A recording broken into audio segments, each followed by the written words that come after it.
Hello, it's us. It's the people. Yes, I'm Andy. Yeah, I'm James. It's a war with me.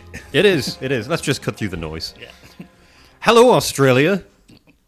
Greetings. Hello. Down under. Because we've just had a little look, and turns out most of the people listening to this are in Australia. That's not what we thought was the case. Just trying to gauge, where in the world people are trying to tap into our voices, figure out what's going on, and a lot of it seems to be from down under. That's interesting. What are you guys doing? Why are you listening to us? We're all the way across the world. Does that not? That must strain the internet hard. That It must makes be. us exotic. Oh, that's a good point. Yeah, that's what it is. We're from a strange, distant land. Yeah. Because I listen to a bunch of Australian podcasts. Ooh. Yeah, that's a good point. I like some things from Australia myself. So maybe it's that draw. We're two ends of the earth. Yeah. We're just beaming information straight through the core of the earth, which makes it Our ancestors hotter. were prisoners and we've imprisoned ourselves. Yeah, that's a good point. Yeah, so it has a bit of a circular narrative to it.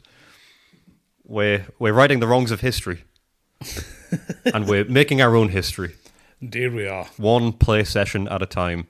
And what a play session this one was. Oh, some high octane action, Had a lot of fun with this one. some real bloodshed. Last one, a little slow, doing all the supplies and stuff, but Yeah, back to the old drudging Yeah. spreadsheets. But today, that's long gone. That's distant history. we were doing, we did the air stage We did. of Op Stage 1 for Turn 2. We did. Turn 2 is well underway. Air missions have just been complete. We not only mapped them out, but we carried them out. They're complete. The air missions have been Yeah. satisfied. My 8 air missions and your 3 air missions. Yeah. Before we get into them, I do... Just the way the room's set up, we do the air stuff sitting on the floor. So it's a nice throwback. Yeah, it's back to the days of yesteryear when we would sit down on the floor, breaking our backs. I mean, I think on multiple occasions we both got up and were like, oh, God, my legs have fallen asleep. I was walking along like a cowboy bow-legged because I couldn't bend my legs properly because I'd been in a squatting position, which, I mean, hey, it's going to be great for my calves and my thighs, I would imagine. But It's not a comfortable long-term position. It's not, and I also don't think it's that great exercise because I was hunched over as well. I think you need to do more than one squat where you go down, pause for like 20 minutes and then stand up. It does wonders for my thighs and my calves, but my spine is going to be deformed. So I won't be very aerodynamic when I run because I'll be hunched over forward. I've done that with just sitting over a desk, so... That's a good point. What, can you get carpal tunnel for your spine? I think it's not carpal tunnel, it's just having a fucked back. Some kind of scoliosis, I would imagine. Yeah. Well, that's what I'm going to get.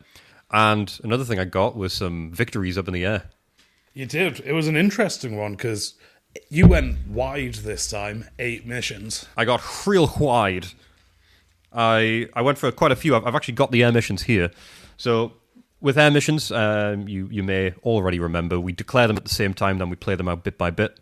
So I opened up with a few air missions. I decided to strafe your trucks. Yes. One of your truck convoy. Up Truck near convoy the 2. coast. Yeah, up along the north. Yeah. They are the ones who are sat with the 4th Indian Division. Correct. So strafed them. I also strafed your 7th Armoured Division, which you've recently bolstered with a lot more infantry. Yeah. Which I'm not a fan of. That's why I went for them. Because I've not really utilised strafing much in the past. Yeah, it was your first strafing. Yeah, I thought I'd give it a go. And turns out it's good. Yeah. What I didn't check beforehand is whether or not my planes could strafe. That was bad. However, by chance, the ones I assigned can strafe. It did work out. As long as it's during the day. Yes. That's something, a bit of a segue. What is the benefit of night missions? Because we've not done any night missions. I think from reading it, I guess when we go into them, I think it's the fact that unopposed primarily. Right. Because less planes can do night stuff at all. And I think only 1 or 2 of mine can scramble at night. Right, So okay. if you're doing defensive air stuff. It's a good way to try and restrict the amount of opposition. Yeah. Cool. So I strafed the 7th Armoured Division. I then did some bombing. I blew my bombing load today. I used pretty much all of my ammunition in my airfields committing to these bombing runs. I'm dry. All of my bombers that were all ammoed up, I've sent off today. You'll love to hear it. Well, to be fair, I've got some that need to be refitted. They have bombs in them, but I think it's like a quarter of what I used today. Yeah. So I decided to also bomb Truck Convoy 2, the one I strafed, just to get it on both ends. I bombed one of your supply dumps, a fairly central supply dump. Yes, it's the one nearest to the conflict. my most useful one. I also then decided to bomb Truck Convoy 3, which is another of yours along the north. Yes. But it's a bit further it's on east. the way. That one, I think I'll need to double check when we get to the Truck Convoy. I think that one's on its way back. Yes, it might be. I think that one is a lot of empty trucks, but I still lost 5. Yeah. Was it not 7 overall? Was that not at 2? Possibly. I think I lost 7 trucks at... Yeah, because you strafed 2 and... Bombed 5. And That's then the right. other one you did 7, I think. So took out some more trucks over at Truck 3, and that's another northern convoy along the road. Yep. On map D. So the map between conflict zone of C and your safe zone of E. And then I also, on that same map, tried to bomb 3 sections of road. Yeah, I didn't appreciate that. Yeah, thankfully I only got one. One of the 3. I do appreciate that. And that comes from me misreading one of the charts. Yes, you were going off the torpedo chart, which is more generous. Yes, turns out you need to commit fewer torpedoes to get the best result than bombs. So I was going off 341 torpedo points is the end of the thresholds, whereas for bombs it's 471. So I was committing just enough to hit the 341. I think I had like 344 for most of my bombing runs, which of course just meant that I was 2 columns to the left, which is a pretty big difference. It means that for the road stuff later on, it was a lot harder. I needed, I think, 52 or higher out of 66. So that ended up being a bit of a faux pas on my part. Or Fox's Paw. Oh, was that one? Oh, okay. Saw a little thing earlier this week where people were talking about ways to ragebait people into correcting you on pronunciation of stuff. Oh, okay, yeah. It came from a post where somebody had said they should open up a restaurant in, I think they said New York or something. They said all sushi restaurants should be called Squid Pro Quo. And then somebody corrected them saying, it's actually quid pro quo. It's Latin. And it's like, right, you've missed this one then, buddy. Oh. And there was this whole stream of conversation that came on afterwards where people were talking about ways to rage bait people into correcting you. So one of them is saying Fox's paws instead of faux pas. I'm going to start doing this because the thing is, I like to correct people on language. I want to be on the receiving end. I want to see how that goes. It's annoying. Oh, is it now? Yes. Right, okay. That feels like I should take that under advice. So that was my bombing missions, my strafing missions. Yes, and I had 3 missions of my own. You did? I sent 2 lots of fighters on combat air patrol.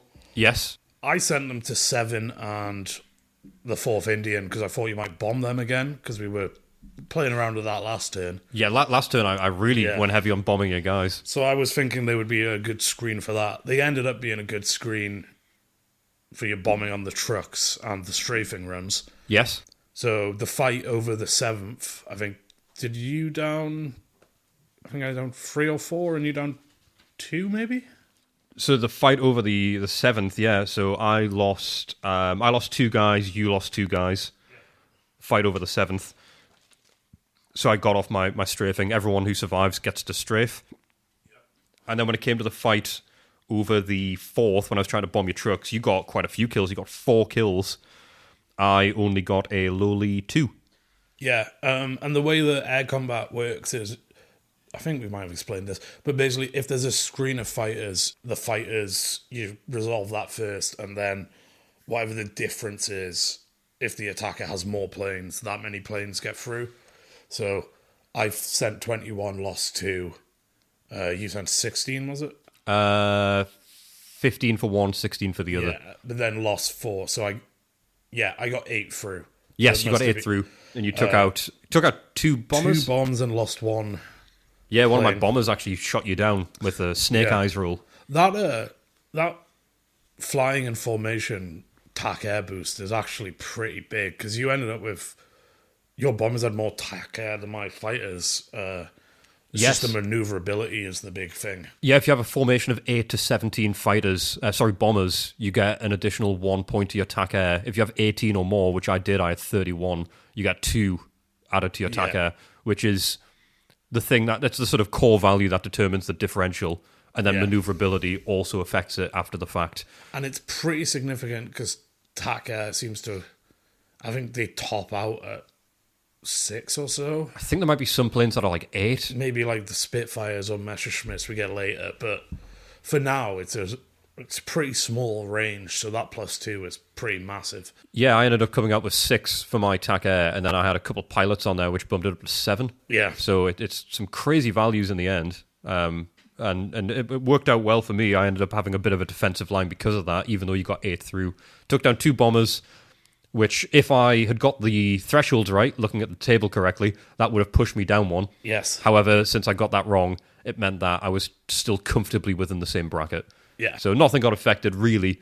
But you did take out 2 bombers, which is a material change to my Air Force. Yeah, I'll take it. We got air reinforcements today as well. Yes, I got a Hurricane, which is one of my better planes at the minute, and a Furza. It's a type of plane I've not had before. Oh, yes, you got a new one, didn't you? Need to have a proper look at that and see.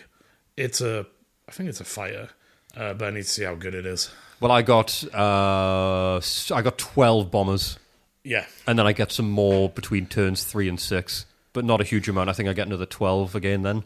Yeah, I do get 30 bombers next turn. Oh, shit, that's bad. Bellenheims. I need to get... Because Bellenheims, there's Bellenheims Mark 1 through, like, 4. Oh, okay. And then there's Bellenheim with the number, and then F, that are fighters. Right. So, I think they're Bellenheim Mark 1s, but, yeah, it seems Bellenheim equipped a lot of the planes for the Commonwealth to start with. Well, it's as always fun. The air combat has never let us down. It's always been a big part of the enjoyment from the game.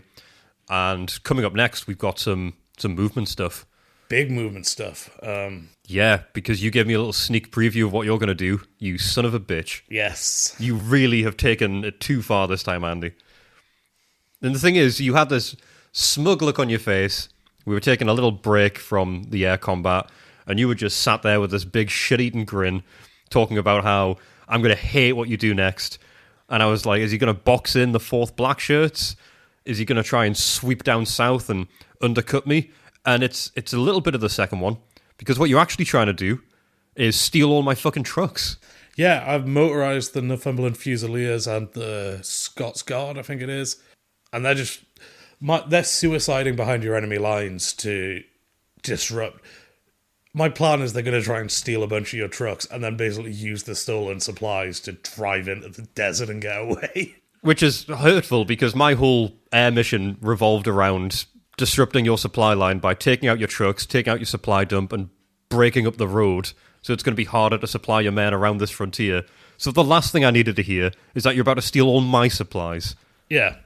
Well, it's line 1 of my doctrine at the minute, which is fuck the trucks. Yes, of course. You've always said that. Yeah. What gives you the right? I mean, it's a war, so what gives me the right is you not being able to stop me. Well, I can, and the thing that you pointed out, you little tease, is that when you steal these trucks and when you start to drive south, there is a chance for me to chase you.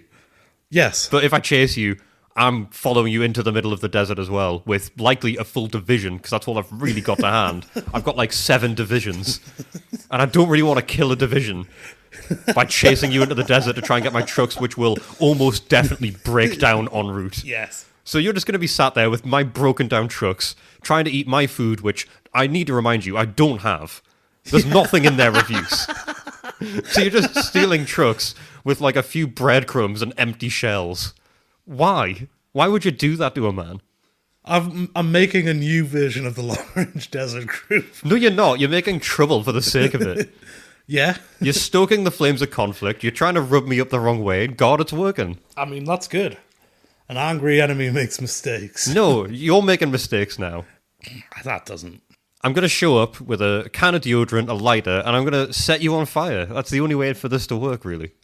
That is... I mean, within the meta of this game, rejecting the game and assaulting me. I mean, it'll end the game. I reject the game. Okay. I accept instead a form of anarchy, which is arson. Sort of, it's not arson with a mate. It's not. It's war with a mate, but, but you're dropping the mate bit by doing this. It's just going to be war with a friend. That's what common ground was for. It's not a good enough one to feel this. Well, rift. it's your common ground today, so you better have really fucking pulled something out of the bag. It's something. Otherwise, it's just war with the guy I know. Well, I guess the other thing we didn't mention, my other bombing was I bombed your supply dump. You did. Which is feeding your southern army. It is. It's been sat there for a while. The only people that tapped into it so far were the... someone's tapped in. No one has tapped into it, sorry. It was the reason that there's something missing is because fuel evaporated. I was wondering why there was so little of it used. Yeah. No one's actually tapped into it yet. But it is a nice little stopgap, a bit of a way station between where the Saharan division is in the Siwa Oasis and everything else going on. Yeah. So what it does is, if anything, it's kind of reminded me that it's there, because it's just sat there for the whole turn so far, turn one. I was kind of hoping it would be just full of fuel and ammo, because it's within travel, like a upstage travel of the Oasis, which has unlimited stores and water. Yes. So I was hoping, because ammo's a pretty big one to lose. It seems to be the stores or ammo. I don't know which one is the tightener at the minute, but water and fuel seem to be fairly abundant. Well, on that note, actually, stores has become a bit of an issue for me, because I've realised some of my garrisons are now losing people because of the lack of stores. So we had a look at the rules today. We had to try and figure this one out, because it says for every 2 consecutive turns that a unit does not have stores in that hex, that they lose 2% of their total strength point, and it's cumulative, and also increases by another 2% every single 2 consecutive op stages. So we had to determine how that looks, because it says rounded to the nearest whole number, and we are going off the assumption that it includes 0 as a whole number. Yeah. Because otherwise it means if I have a unit that has a tool strength of, say, 1... it's just dead. Then as soon as it reaches that second turn without stores, they're dead entirely. And there's not many units where you can realistically have 2% that comes to a full toe point. No. In a hex. Like, that's a huge amount of men to be in that space. 200 toe point of infantry. Yes. Which is 20,000 men in one block. Yeah. I don't believe that happened. It just feels like a very skewed figure. So it seems to be the case. We've determined it to mean that it takes a while for it to build up to... Once it's at 0.5, then you round up the losses. Yeah. Is the way that the game seems to dictate this kind of thing. And then, because it's rounding up and it's cumulative next turn, you'll also lose 1.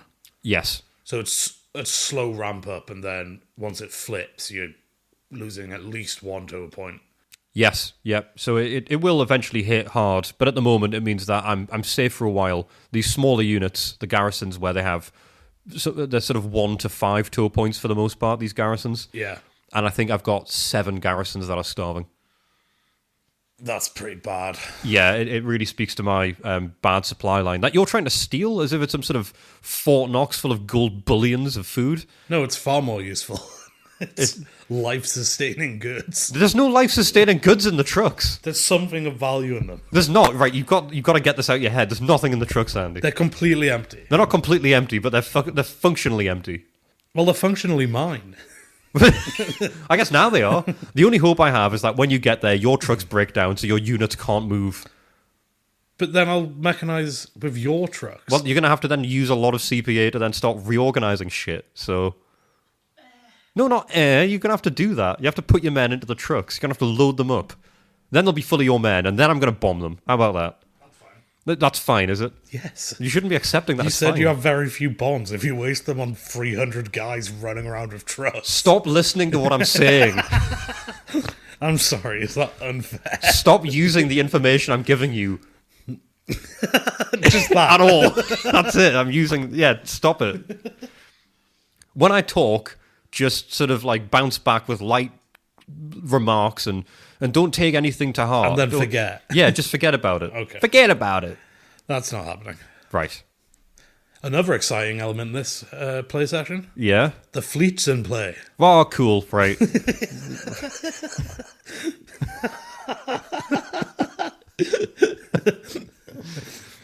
Go on then, talk about your fleet. I've sent them pretty much as far as they can go. Yeah. To menace some airfields. Yeah, you have, haven't you? Yeah. So they'll be dying. What, my airfields? Yeah. Yes, I know. Why? So you don't have them? Yeah, thought so. Because they're not airfields, they're airstrips. Yeah, so they only house one squadron. Yeah, and if I manage to knock a level off, They're gone. you remove it. Yes, it's over. Yeah. So I need to double check which units are there, which squads. Yeah. I guarantee it's going to be one of the bombs, one of the bombing groups that I still have armed and ready to go. You're going to be taking them out. Yeah. I know how my luck works with this game. Because my second doctrine has been get rid of your air superiority via fighting on the land. Yeah, you've done that a lot. You've killed my SGSUs, Yeah.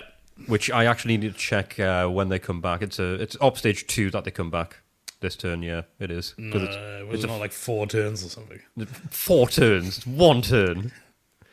It's one thing to use the actual game rules to fuck me. It's another to make up rules to fuck me while cheating. Why would you don't attack me on both fronts? The logical real world and the fictional hyper-fantasia Andy world.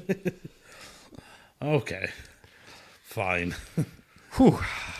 You alright there? This common ground's got to be fucking golden. No. But really fun session. The game is actually still enjoyable. Yeah, we're still in the honeymoon phase. Yeah. Everything's still quite new and exciting. We've gone through that classic phase where you despise the person and don't want to spend any time with them and want them to leave your life. And now we have Stockholm Syndrome. Yeah, well, we started at the... I think the first 15 was like a bitter divorce. Yeah, the first 15, it was me being so angry at the game that I was really contemplating whether or not I wanted to play it. And then when we started to play it, I actually started to enjoy aspects of it. Again, last session, the admin stuff, don't love it. Managed to get a bit of it ticked off at home. So in between, it doesn't feel too bad. But then when we're sat here playing and we get to the good parts, it really does make the admin seem not all that bad. I don't think this game's really that bad. Which sort of takes the sting out of what we're doing. Yeah, we're going to have to we could start playing up how much we hate it. That's it. I feel like when we started this off, we had 15 sessions of us reading the rules and getting all riled up. And now we're just playing a game we quite enjoy. Yeah. Thing is, that will change, I think, when it comes to the main playthrough, because when I start to lose stuff in that, I'm going to become very resentful. Yeah. Also, there's been several times I've not been that psyched to play, but the whole thing is still new and exciting enough to overcome the, I'm tired, I don't want to do this. Yeah, the project itself's still pretty fresh. But when we're 7 years in, I don't think that freshness is going to be there. Well, what's crazy is we're coming up to a year of this idea, because it was October when we put this thing together. Yes. So we're like a month off it being a year of this whole thing starting. Yeah, we'll have to figure out an annual special. An annual special? God, what would that look like? Horrible, I would imagine. I don't know what we do. We played 2 games at once? Don't worry, I'll take care of it. No, you're not taking care of anything. I'll be responsible for planning that. Why would you do that? I know it's going to be bad for me. We're gonna destroy the game for the anniversary. We can't. Buy a new one. We can't. They've spiked in price. Yeah, God, they have. Yeah, we've driven up the market. Yeah, we got in at the bottom. I don't think we were at the bottom. I think the bottom was when it cost $40 in the 70s. Is that how much? Oh, yeah. I think it was like $38, $39.99 or something in 1979, which is expensive back then. It's expensive, but it's really in the pocket of little Timmy likes board games, I'll get him this for Christmas. It's not like an unappealing price. Can you imagine? You imagine Opening Christmas Day. this on Christmas Day, I mean, what the hell? I've had experiences where all of my sort of fond memories of Christmas when I've got a new thing to enjoy. It's like a new games console. Yeah. I got my first 360. I load up Crackdown, start playing that. Or I got my Xbox One, and you had Jilty Orbs on Crackdown. Fuck me. Hated collecting them. So good. And then Xbox One, I downloaded it. It's this barbarian game. It's like a fairly simple game. It was not at all the appropriate use of the Xbox One and its horsepower. Yeah. But I downloaded that, played it, so much fun. Christmas Day, 1980. You open up this board game. Oh yeah, my kid's into war games. He likes history. He goes to the Games Workshop with his little buddies. This is probably the same thing. Yeah, they've started playing this new game, Dungeons and Dragons, but he likes something a bit more tactical. He's into war history. Let's open this up. Oh no. What the fuck is this? 192 pages of rules. What's this about pasta? I'd love to hear from anyone. I don't know how many boxes they printed and sold, so it's a very small sample size probably. I'd love to hear from someone who got this as like a gift, or like anyone who didn't buy it at the time as a collector's item. Yeah, someone who bought it as like the sort of up and coming board game. Like, I'm gonna play this because it's the most simulate-y game ever, or even funnier, someone who got it as a gift. I'd love to know how marketed it was when it first came out. Like, was it the case you'd go into these like board game shops or wherever they were sold?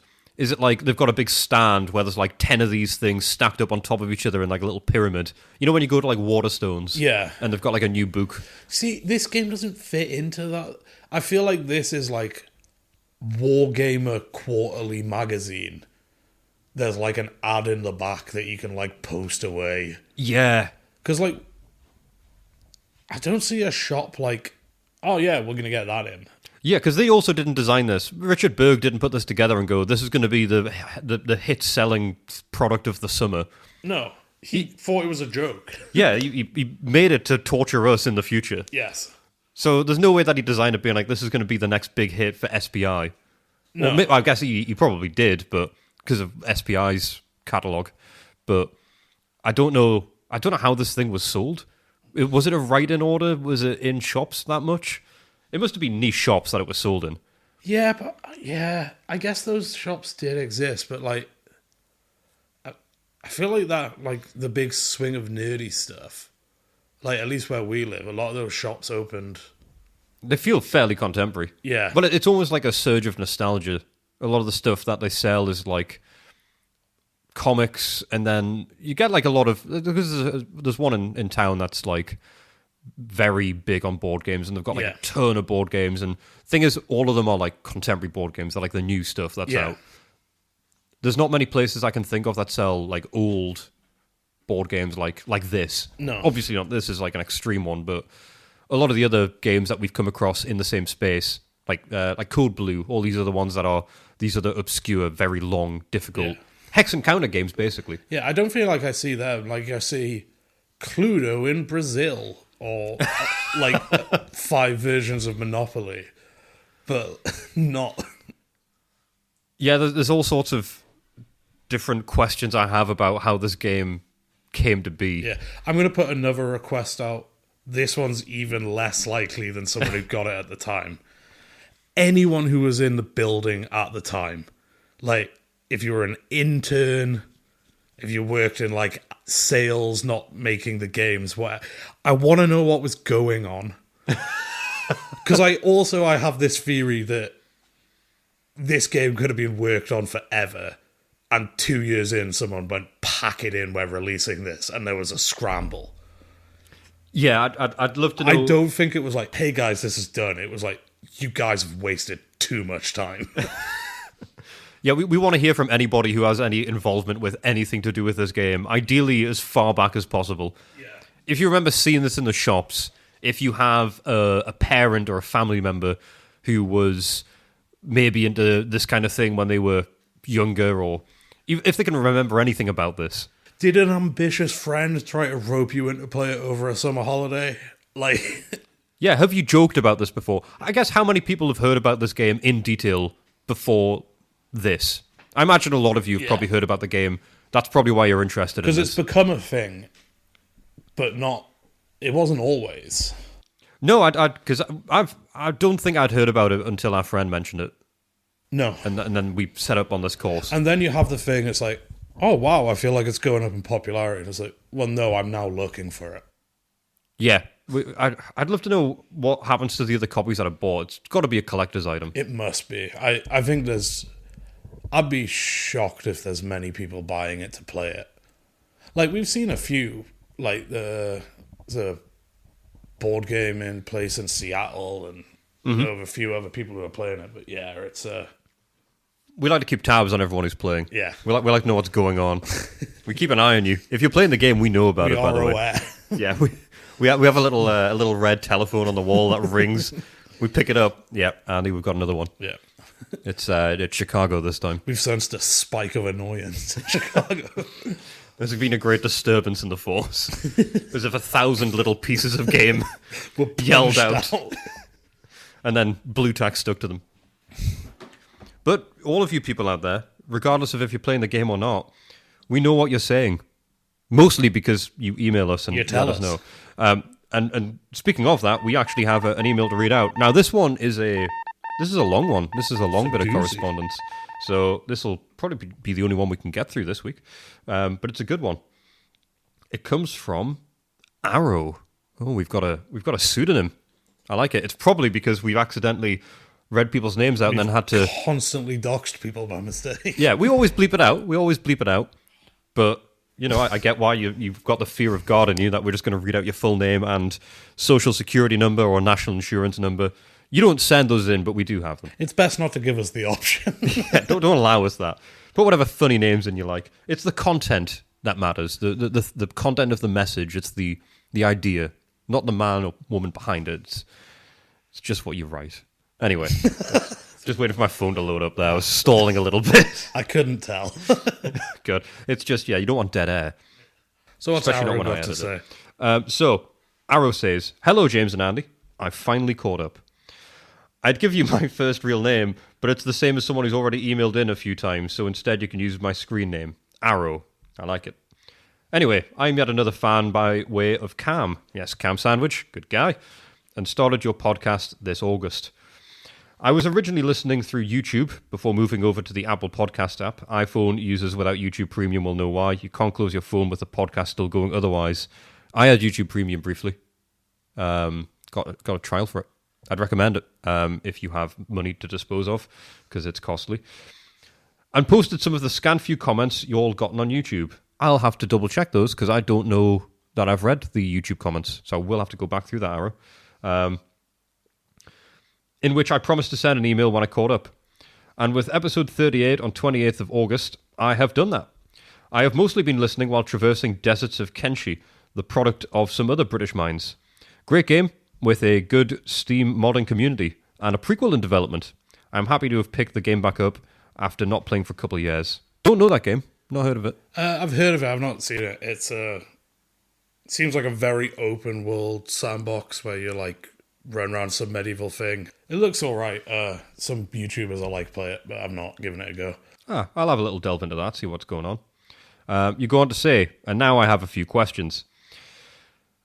Number 1, is James still bald? Number 2, what happened to the rainstorm? Number 3, have you come up with a better name for your fans than perverts yet? Wankers, perhaps. Brackets, joke. You've talked a lot about James getting the Germans later on in the game, but will Andy get the Americans? They did participate in North Africa after they joined the war.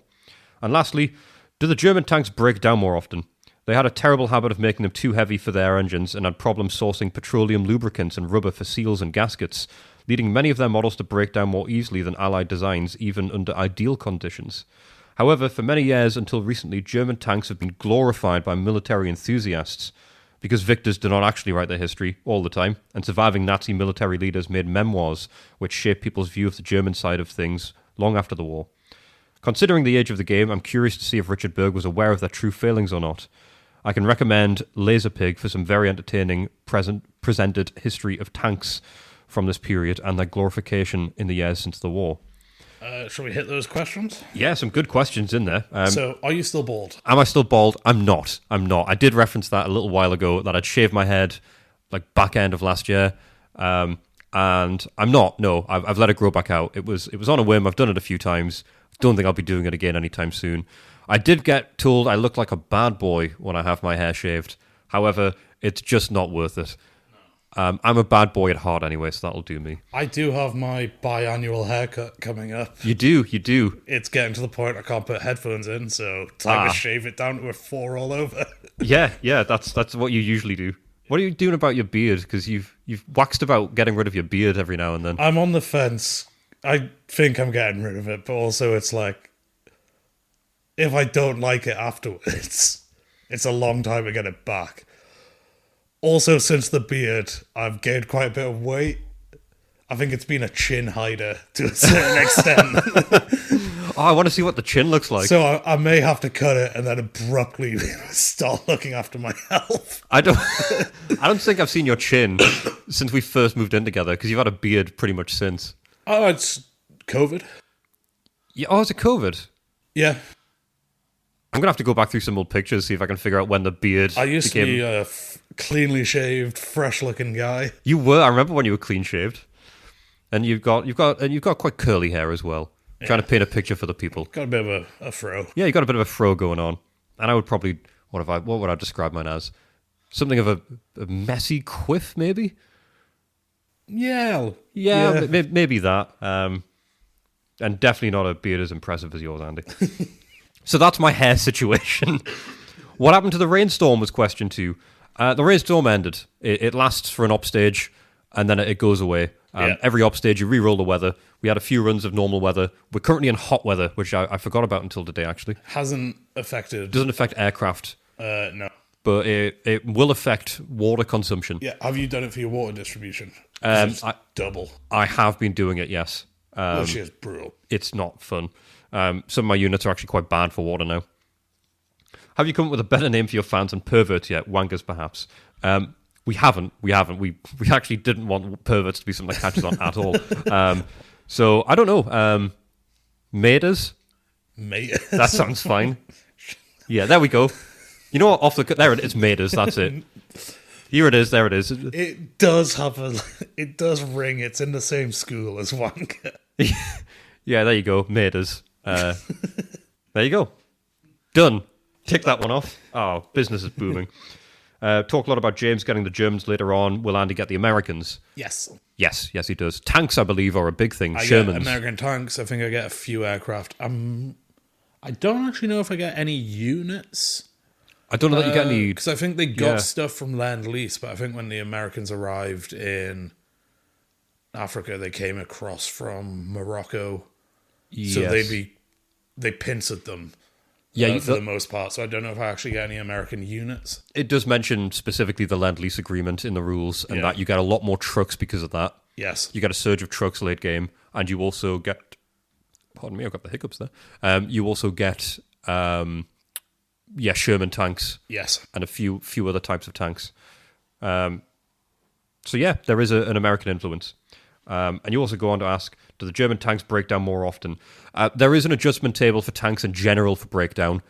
So far with the Italian tanks, it's, I believe, a shift 2 columns to the left, which is quite bad. Right. To the right, sorry. Right is bad. There is definitely going to be some sort of shift for not American tanks, German tanks. I've not checked the table, though. I'm trying to keep a little bit of mystique as to what I'm going to get when it comes to the German forces. So I've not looked at it in detail, but that was something I will be interested to see. I might have a little sneak peek out of curiosity.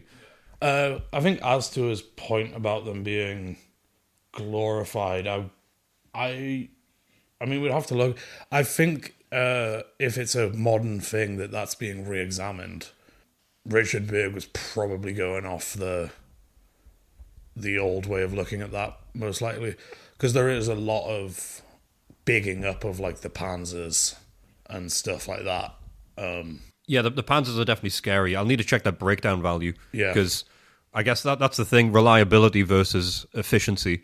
If they're really reliable in combat in terms of the kind of damage they're dealing and how durable they are, that might be a very different thing to break down. And thankfully, the game has the means to have them be very scary in combat, but also very susceptible to breakdown. Yeah. So that'll be interesting to see if that's actually translated. So good question, Arrow, and I will definitely have a look at that because I'm interested as to whether or not that has carried through the verisimilitude. I haven't heard that one in a while, have we? There you go, you're bringing it back. So you go on with some more. I also wanted to suggest that you call any future store pages the fake supply dump. It's something that has come up several times in episodes, and I think it's funny. I like that. Yeah, because the fake supply dump and also the dummy tank formations are both quite fun. Yeah, well, today when you said you were going to bomb a supply dump, I had to check to see if it was a real supply dump or not, because I've not used it. I did have that in my head. I was like, I've not seen a lot of things go in and out of that, but I'm going to take the risk that it's strategically enough placed that it is real. Well, as we now know, it is indeed genuine because it didn't just burst into flames as soon as you hit it. On the topic of ponchos, capes, and cloaks, cloaks should definitely make a return. For their functionality in certain seasons and with the dramatic rise in popularity of fantasy, I think it's possible. As for ponchos, I took to using one over an umbrella several years ago for the better coverage and because I use a bicycle as my main mode of transportation. Also, I recently got something called a ruana wrap that I've just been wanting, which is pretty much just a square piece of cloth with a section cut down the middle to the edge of one side. So you can put it over yourself and still have two halves hanging in front of you, which you can toss over your shoulder or various other things. Very versatile, very fun, very much in the cape, cloak, poncho family. That's interesting. That's a new one to add to the roster. Yeah, I didn't know about that, but... I have not heard of that before. Gonna have a look. Should we have a look at the Ruana wrap and see what it looks like? Let's have a quick look. Because I'm trying to visualize what that actually looks like. Because I imagine it's versatile, definitely. These. So, okay. I like it. You know what? It's giving Jedi vibes. Yes. That's what I'm getting from that. I like it though. That does look cozy. Yeah. Ooh, we should get one of those. Looks like Obi-Wan would wear that when he's hanging out in the desert, or I was just thinking that incognito moding. Yes, that's incognito Kenobi vibes. I like that a lot. Well, thank you for that, Ara. That's another piece of clothing we're going to have to look at. Some of the things I wanted to say. This year, I graduated with my bachelor's in history. Congratulations. Well done. I specialise in the First World War and the Cold War. So you nicely sandwiched what we're doing. Yeah, well, this is World War II, buddy. So get your facts straight. You're talking about the wrong war. God. Oh, now I'm starting to doubt all of that tank stuff. You'd probably talk about a different war. I largely got over learning about World War II in high school. That doesn't mean I have no interest, though, and I still know a lot about it, and I've greatly enjoyed your history segments. Hey, big ups, Andy. And fully intend to pick up a copy of Libyan Sands. Highly recommended. Just a good read. I also get that World War II from high school thing. Yeah. Because it's the big focus. It was a thing I wasn't interested in until we started this again. Because, again, I was like, that's the only bit of history we got taught in school. And it turns out quite an unhelpful version of it all. Yeah, this has been way more interesting than anything in school. Also, if you have any Gurkhas in the British forces, they should be considered for your next unit spotlight. If not, you have 10 to 20 years. It'll probably come up eventually. Haha. If you have any help researching anything, feel free to reach out to me and I'll do my best. That's very generous, Arrow, thank you. But don't give Andy too much of an out. We need to keep him busy during the week. If you just want to ask for some First World War context for anything going on, do reach out. It did come up when discussing the Italian leaders, after all. For example, you mentioned that Italy and Austria-Hungary technically had an alliance, but went to war anyway. I'd gladly tell you about that. Well, there you go. And you got a little tap of info when it comes to... I probably won't make it on the episode, but I might fire a thing over because it's interesting. Another thing, I've not read House of Leaves, but I've been aware of it since watching Agodic Literature, the weirdest book genre, by Cloud Cuckoo Country, which discusses the book and others like it, such as This Is How You Lose the Time War. Fantastic book. My cousin recommended to me that when we were on holiday, and I ended up reading it in like a day and a half. Nice. We were meant to be doing other stuff. Oh, you did it on the holiday? Yes. That's so you. I was reading it in the kitchen while people were talking. Like, shut up. I can picture you in that situation. Yeah. But that is a great book. It's a quick, pretty short as well, but yeah, recommended. Also, please post more of your images to the website, as I do not have an Instagram, nor do I wish to make one, and thus cannot see many of your posts there. Very, very good point, Arrow. We do need to update the website, because it's been left to gather dust. It's not in a great state. We had such big plans. We've got a lot of really big plans, and that's why we've spread ourselves too thin a little bit, maybe. We meant to have 10 people playing this goddamn game. So we do need to do that, Arrow, and thank you for keeping on top of us with that, because we do need to update that. So that's something for maybe this week, I think. That's probably plenty for one email. I'll write again later, though. God, you got more, Arrow. That's genuinely impressive. Especially with it all being relevant to the game and interesting. Yeah. Keep having fun and keep going, guys. Subtle, humble, and brave, Arrow. Thank you very much. Thank you a lot for that. That's a very good email, very thorough. Some good questions in there, thought-provoking, and also asking whether or not we need some help with previous aspects of history. I'm sure Andy will take you up on that to some degree. And We appreciate any mail, especially mail as diverse and interesting as that one. Yeah, love hearing from you guys. So you can get us via that email address of info@warwithamate.co.uk. The Instagram, do you have one or wish to make one? Our Instagram is just warwithamate. And we also have the website, which, yes, it's been left to its own devices to fend for itself in the desert. It's warwithamate.co.uk. There's a web form on there that you can send over if you wish, but it's quite basic. I don't think we've really updated it in the last 5 months. No. We'll put a gallery up, I guess. There's some pictures on there of the game at the moment, but there's no recent pictures of the game. Yes. I think it's still pictures when we had it on the floor before the picture frames, Yeah, I think you're right. Yeah, we should have let's have an update session. Yes, we should. I think that's all the pictures are, I think, pre-actual gameplay. I think it's all during setup. Yes. Which is wild. That's so long ago. Yeah. We keep wanting to get a camera, though. Yeah, we could. So we have actually good quality pictures. You're talking about getting a camera as if we have any sort of budget with this thing. Or know anything about cameras. We have no. This thing does not have a budget. This has all been. We blew the budget by buying the fucking game, and then the magnets to stick to it. We live in the hole. It's okay. We're making it back with the fun times we have. Yeah. It's worth it, maybe. But if you spread the game out over like 12 years, it's pretty good value for money. I don't know, man. Well, all of that's in the history. The past. The history? It's all in the history. Andy, do the history segment. Oh, that's, I think, my favourite transition we've done. It's so slick.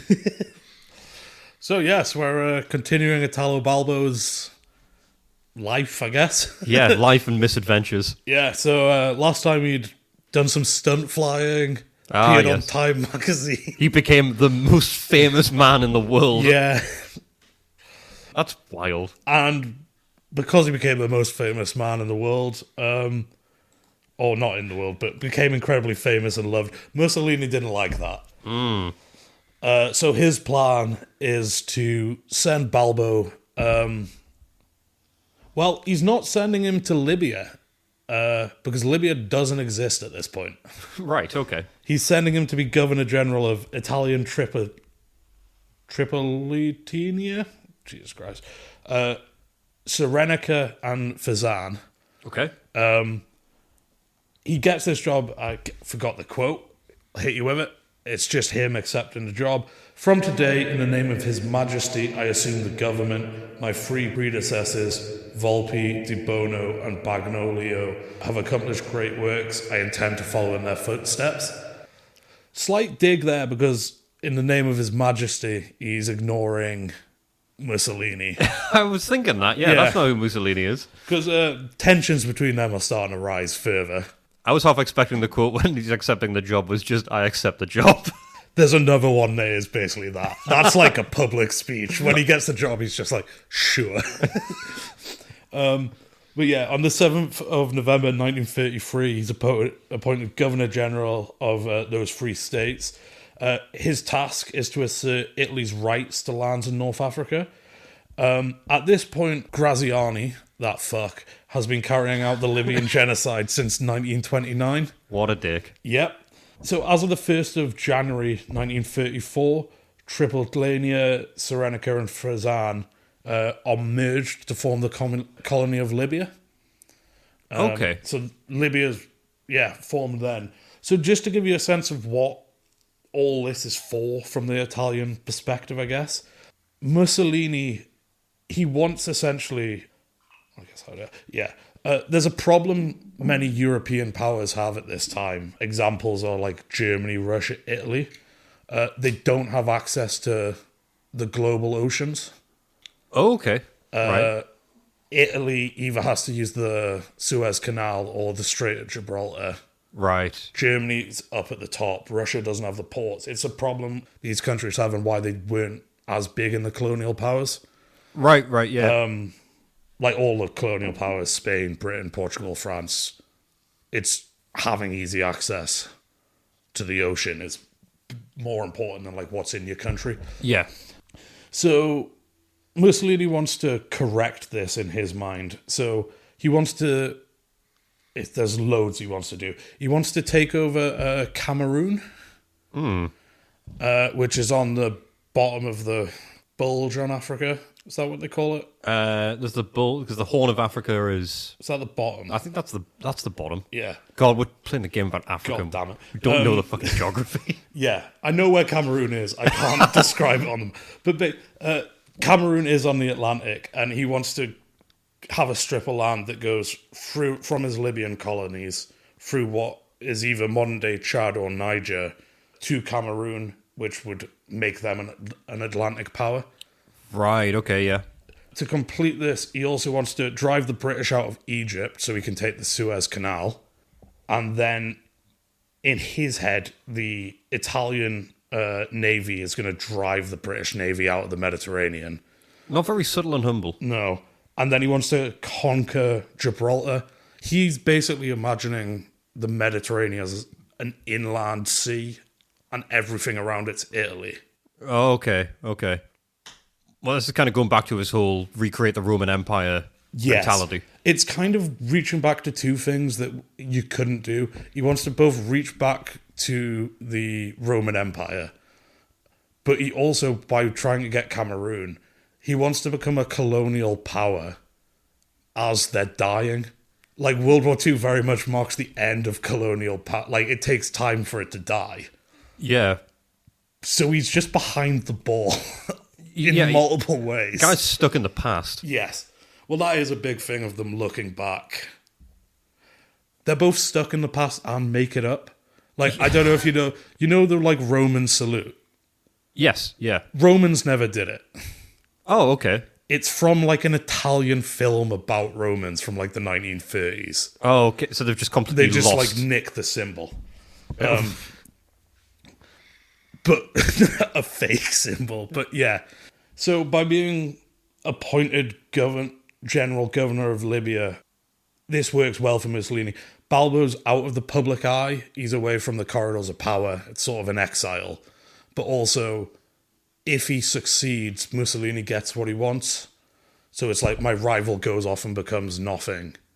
Or I get my, like, colonial ambitions. Okay, yeah. So at this point, Balbo's, like, checked out of fascism because he thinks it's not going hard enough. Because Mussolini keeps compromising with, like, that pact of pacification I mentioned. Yes. So he's kind of, like, checked out.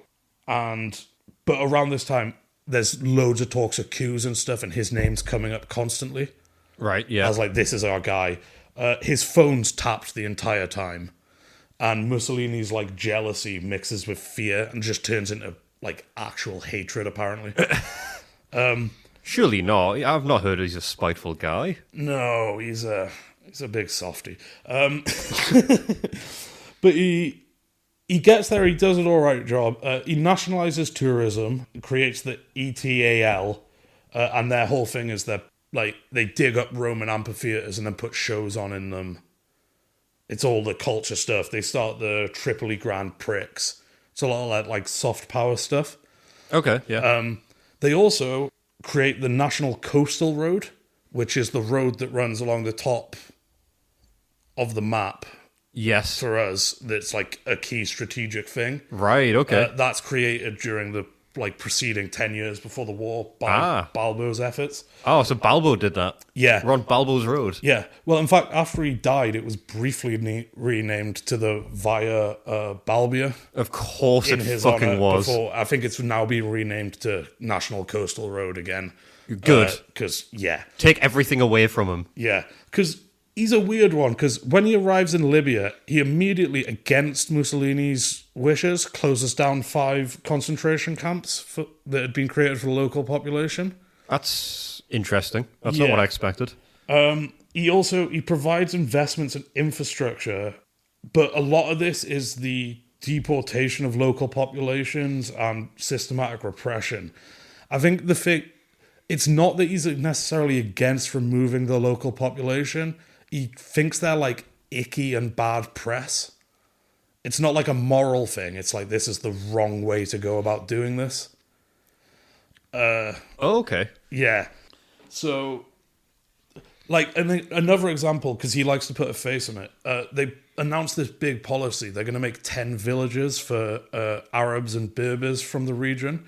Each village would have, like, its own mosque, its own school, social center, hospital, and they're going to, like, build these. And it's, like, presented as a gift. What it's actually doing is replacing them. All these villages are made in the unfertile land. Right, okay. So they move out, and he moves Italian colonists in. So he's got this thing, it's less, I'm going to murder them all. I'm going to move them around because people don't want to move to a country where there's concentration camps. I mean, yes, that's So it's true. not a nice guy, just viewing it through a different lens, I guess. So, just a side note here, this is, we're leading up into like sort of 1935-ish.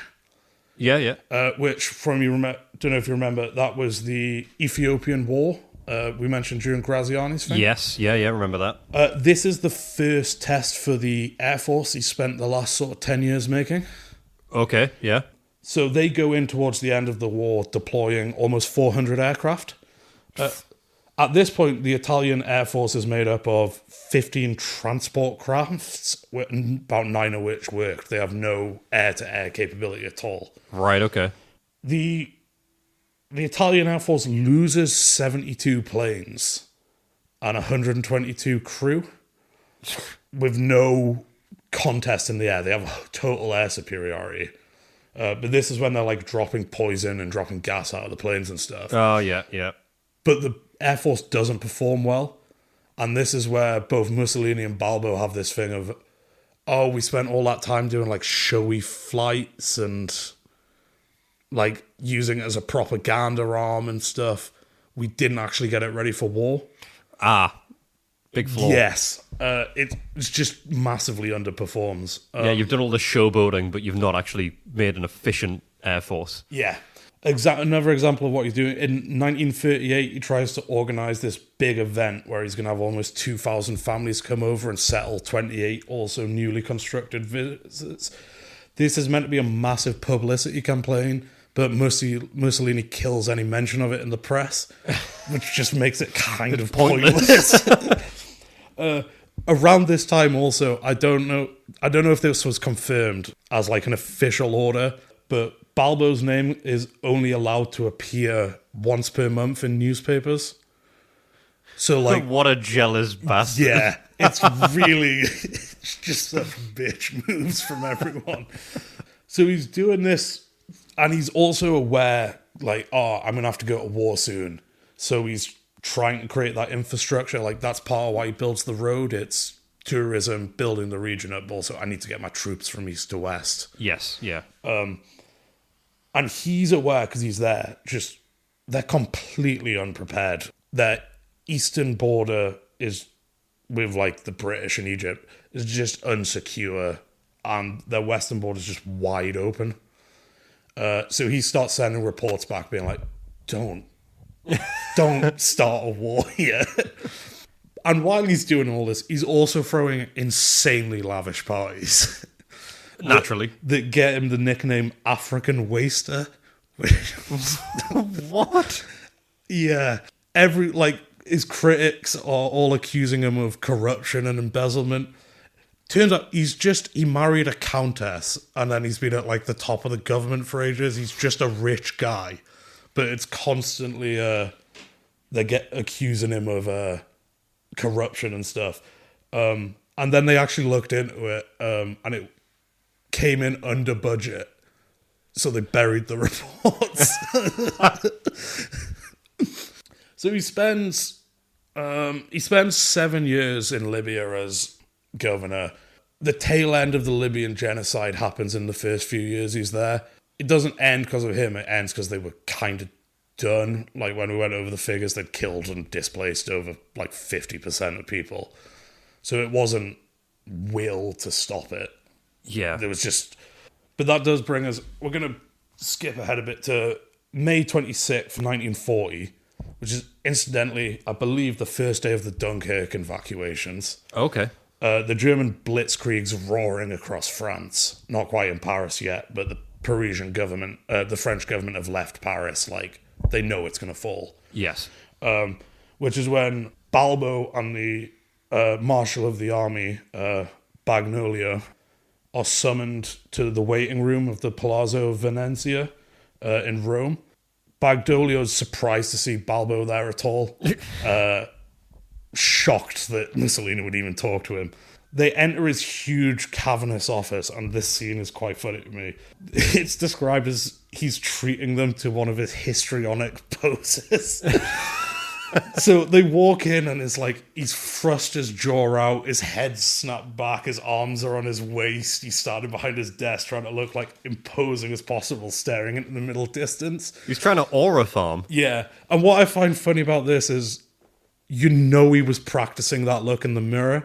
Like, there's something kind of pathetic behind that moment. Just him by himself being like, I look like historical. But he says, I wish to tell you that yesterday I sent a message to Adolf Hitler with my written declaration that I do not intend to stand idly by with my hands in my pockets, and that after June 5th, I am ready to declare war on England. Oh, what a cool guy. Yeah. I will pick it up next week for the last month of Balbo's life. Wow, he's really set on a course there. Yeah. He dies about a month later, which is actually before the game starts and for us, but I think he's worth talking about. There'll be some stuff about him and how he relates to the Nazis, as well as the stuff about his death next week, but also he made the road, he created the Air Force. Yeah, that's a big thing. The road is, I think, one of the biggest parts that impact the game. Yeah. I mean, I bombed that road today. Yes. Take that, Balbo. Fuck you, Balbo. You old dead man. But, yeah, he's made an inefficient but flashy Air Force. And he's helped Mussolini rise to power and then been his worst nightmare. That checks out. The guy is, famous, but a monster by his own right. Oh, yes. And, the clock's ticking for him. Oh, yeah. He's got until next week. Yeah. And then he's gone. And then he's gone. Well, I hope you know, Balbo, that your legacy was that. For us personally, anyway, we'll talk about you on our podcast, and then I'll bomb your road. Yeah. In our board game. I mean, he's quite a forgotten figure that I, stumbled across. I think because after he dies, there's efforts by Mussolini to destroy his legacy to a certain extent. So there's found some dark places on the internet trying to find research on fringe fascists. Yeah, I guess you got to be careful with that, because that's not going to look great on your internet history. No, it's not. Fringe fascist parties. Yeah. Oh, hang on a minute. This one's currently active in the UK. Yeah.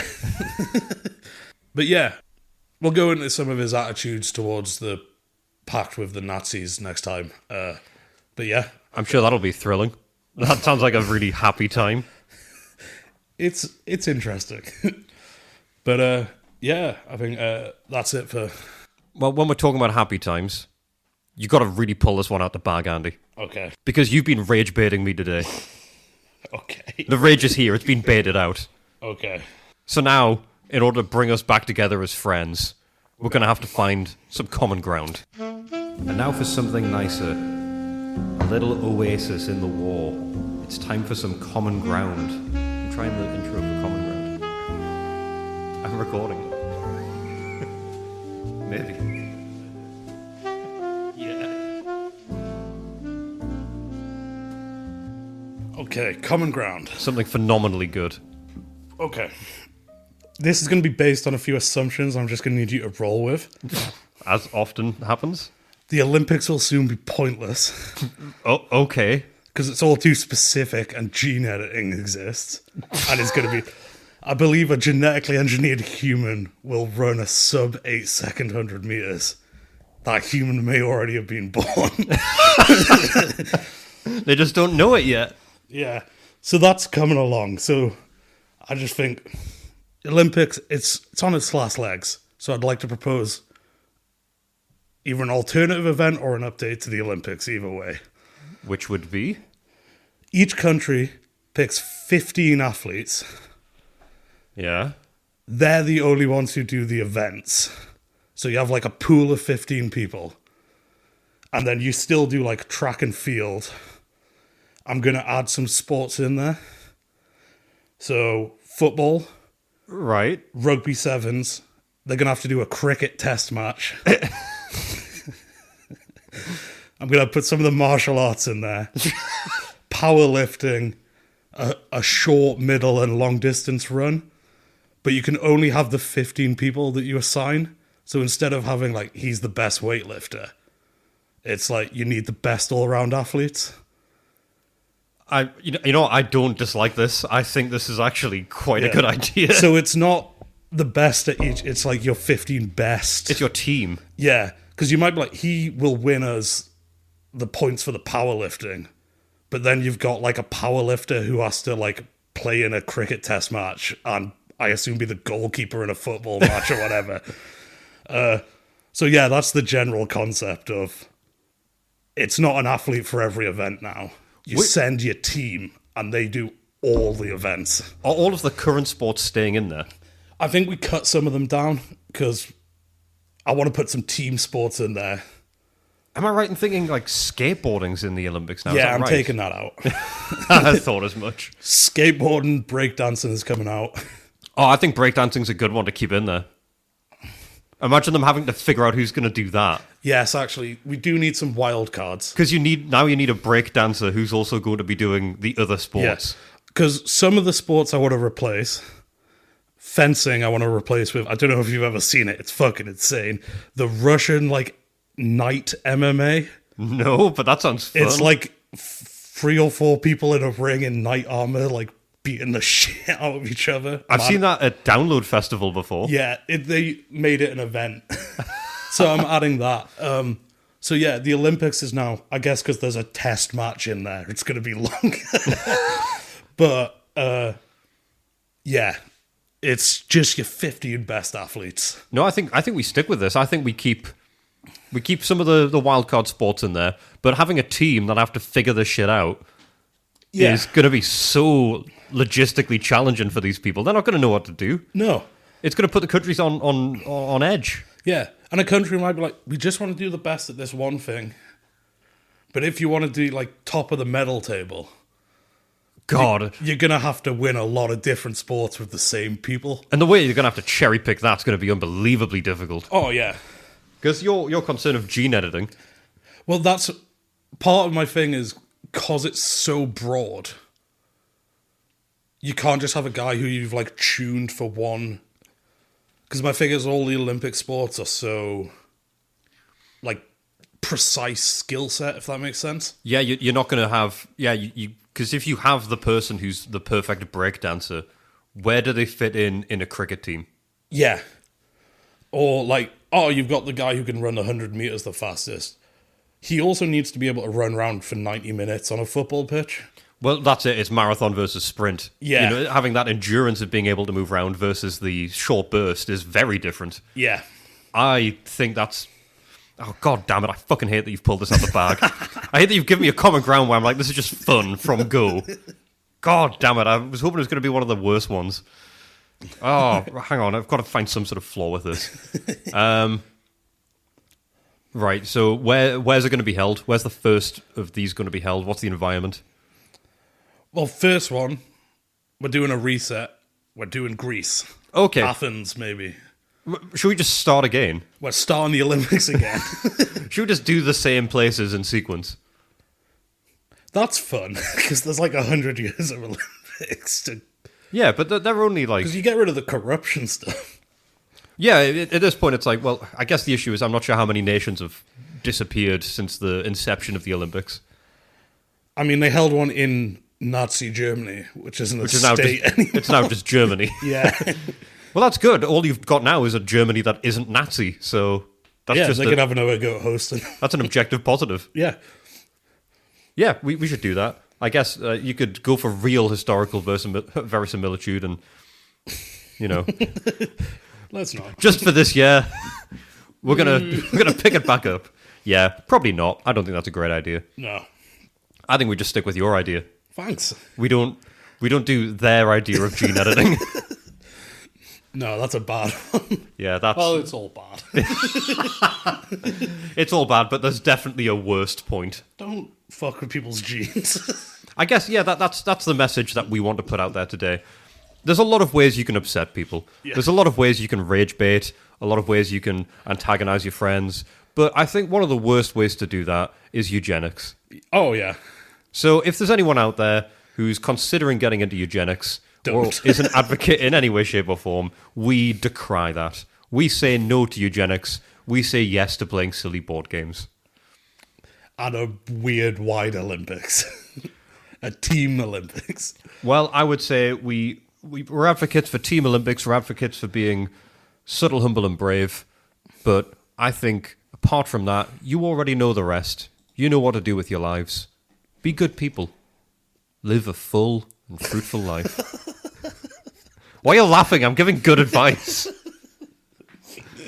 I'm being a nice person. It's a weirdly sincere sign-off. All right, well...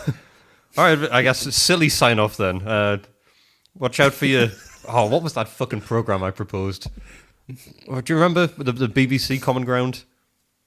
Oh, for the raffle for putting a show on. Yeah, it was something like fucking baked beans, I think.